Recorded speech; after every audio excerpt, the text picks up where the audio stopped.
Hello everybody, how is it going? So, we're back on Red Green Law. I know I feel like a lot of this week, I don't know if I uploaded any law videos this week other than the red purple one. But besides that, I figured I'm lacking on the law content, so I found a Lucci player. This is a notorious matchup, at least for me. But my opening hand seems pretty solid, and something I kind of thought about this match that I didn't think about very much, I guess, is that Lucci doesn't really play like low end removal, so you kind of can just play your Bonnie a lot, especially this turn. Like this turn, if I play out 3 characters, next turn I'm shambling. And that turn would be his Sakazuki turn, and I doubt, again, he will Sakazuki a Bonnie. So I decided to play him, and like the only way I get punished here is if he air doors into Kaku and hits 2 CP9 targets. And that's still just one of my Bonnies, so it wouldn't be too bad. But he attacks me for 6. That's chill. We'll eat that. Attacks me for 6 again. That's also pretty chill. I'll probably just eat both. I'll pass it back. Pick up a Dawn. I feel like, everything that goes on in this game just kind of went right. Sometimes you just have those law matches where you just feel unstoppable. Like, just don't care what your opponent does. You're just gonna keep doing your thing, and it doesn't matter. We Bonnie at a Bonnie, and then we do it again.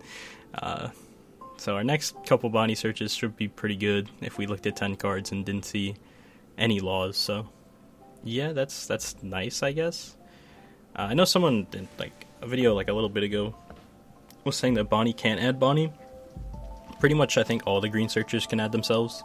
I don't know who decided that, but yeah, Bonnie can't add Bonnie. She just adds a supernova.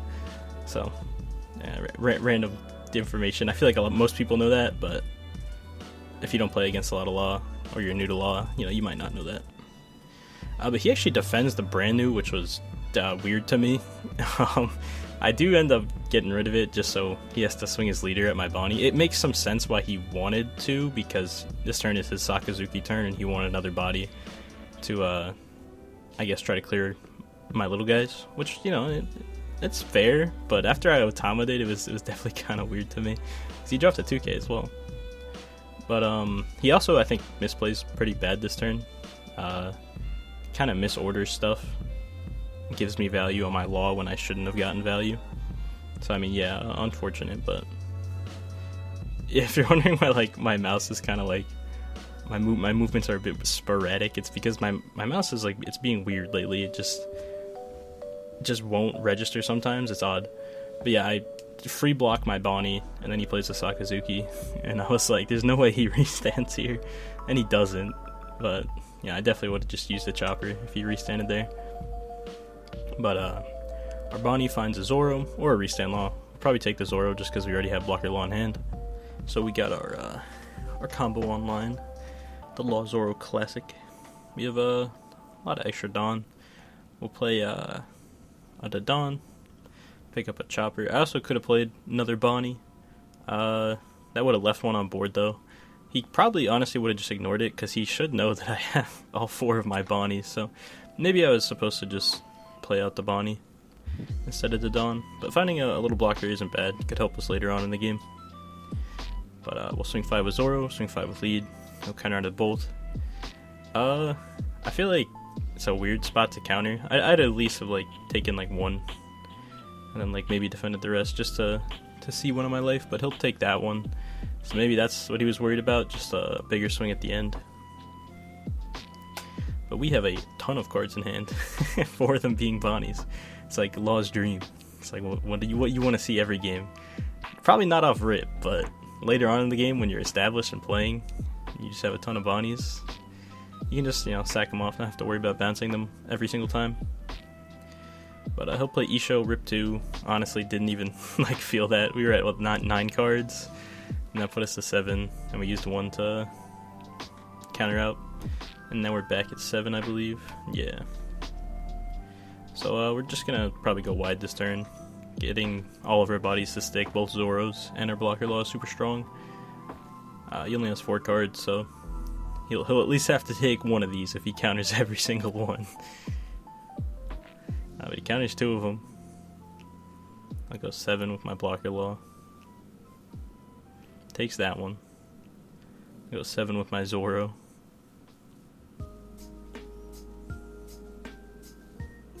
Takes that one as well. We'll use leader effects, take back the Dawn, play blocker law, replay Zoro, attack for 5, and then attack for 7 with our lead. And he is in a very bad spot now, because you need to play a blocker out like my whole board, like including my standing law. Like, I just don't think it's winnable for him at this point. He could also just try to kill me. I don't think that's a good play either, really. Maybe if he allotted Dawn perfectly, but we still have a lot of counter in hand, or a good amount. We actually don't have a ton. We have 2, 3, 4, 5, 6 right now, but we can take 2 lives, and it's not too bad to play around Lucci. So we'll take the 7k hit from lead. We'll take the 10k hit from Isho.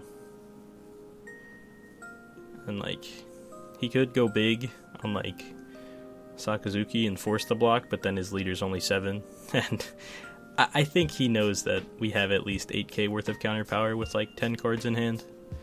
But we'll counter out of the Sakazuki hit, and I'm assuming he has a Kaku, but that still doesn't get him there.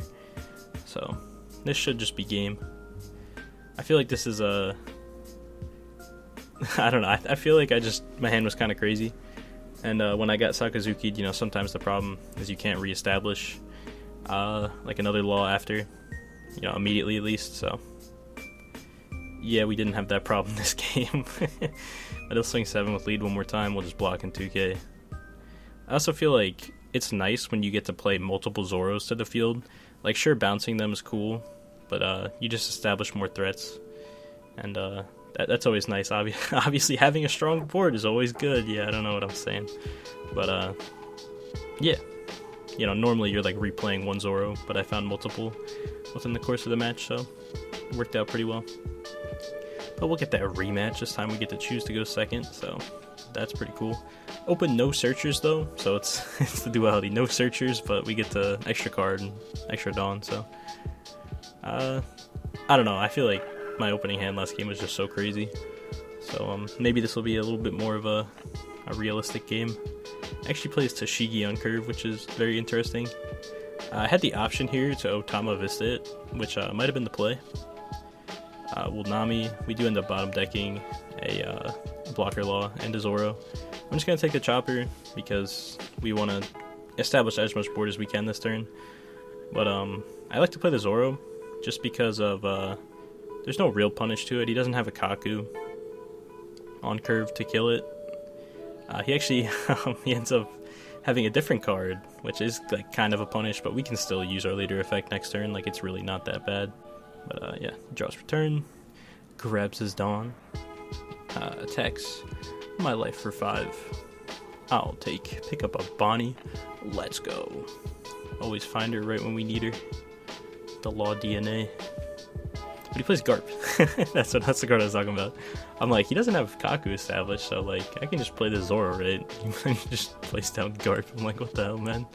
I know Garp is played sometimes in Lucci.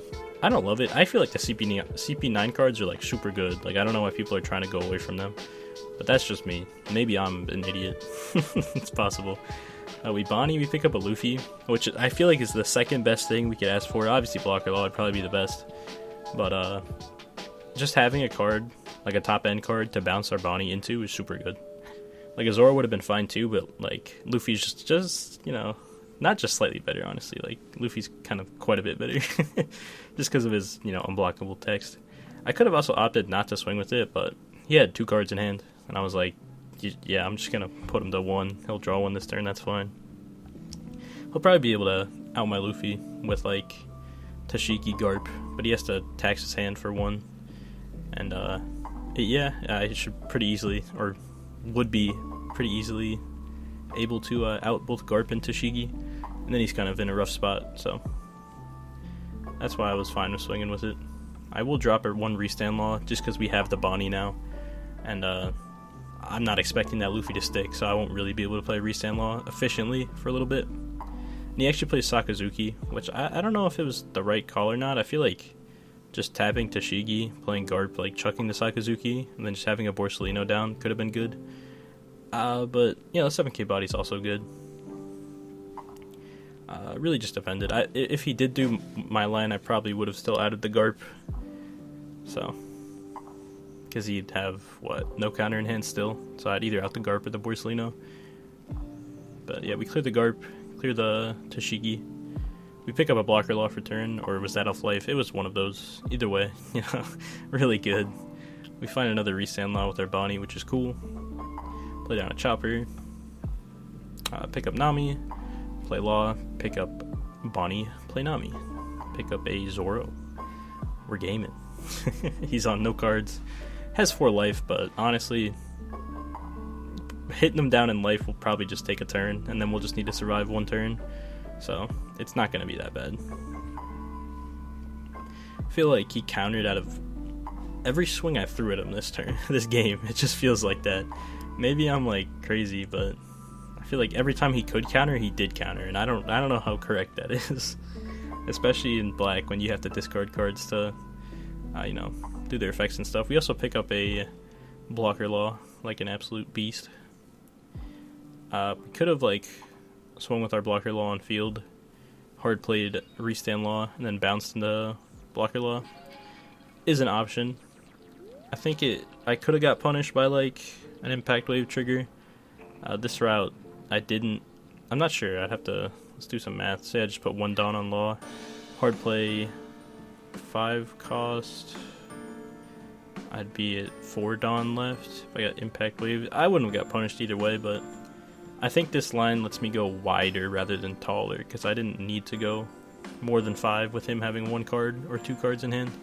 Like right here, I could go 7, and that'll guarantee take a life, and that's cool. Not sure exactly what's correct. I'm not gonna figure out now.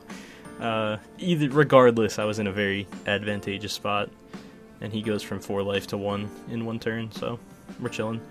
I like to keep all my blockers up just in case, because I only have 1 2k counter. But I probably could have attacked with one of my blocker laws, but I didn't want to be greedy and then just randomly die to unforeseen things. He'll attack for 7. I'll use one of my little blockers now because his leader is not tapped. Makes the most sense to me. He attacks 7 with his lead.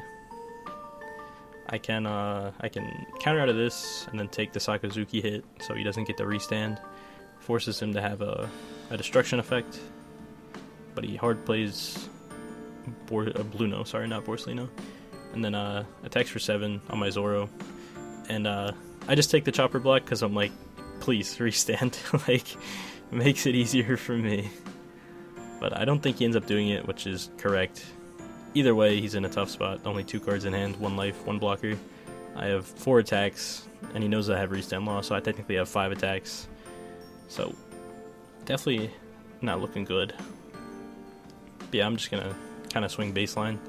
I'll attack for 5 because, you know, he can't realistically block a 5 and get greedy. Not in this spot. We'll go 6. He'll block out of that. Then play a Khalifa, which is pretty smart. You could try to pick up a 2k counter. He discards 2 non-counters, so makes sense. But we can just go 7 and then put the rest of the Dawn on our leader, and it's just game. Well, thank you guys for watching.